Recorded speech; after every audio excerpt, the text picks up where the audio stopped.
अस्सलाम वालेकुम। सब्सक्राइब कीजिए उर्दू टीवी को अपने मोबाइल पर देखने के लिए रेड कलर के बटन को प्रेस कीजिए और घंटी भी दबा दीजिए। अल्लाह हाफिज़।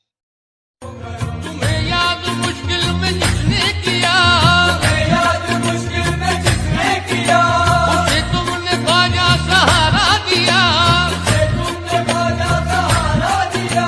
मेरी लाज भी रख लो बाजा पिया, मेरी लाज भी रख लो बाजा पिया। बाजा पिया सामने तुम्हारे मेरा हाल है, बाजा पिया सामने तुम्हारे मेरा हाल है। अस्सलाम वालेकुम रहमतुल्लाहि व बरकातहू। नाज़रीन, आप देख रहे हैं उर्दू टीवी न्यूज़ चैनल में। हम आपके सामने सीनियर जर्नलिस्ट रफीक नूरी। आइए उर्दू टीवी न्यूज़ के खबरनामे में आपका खैर मुकद्दम है। आइए देखते हैं आज की खबरों की तफसीलात।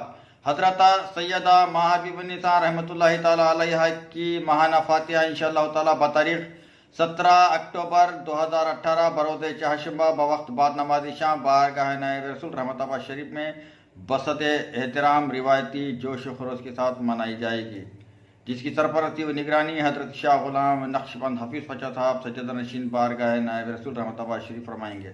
आप तमाम से अम्माजान की महाना फातिहा की महफिल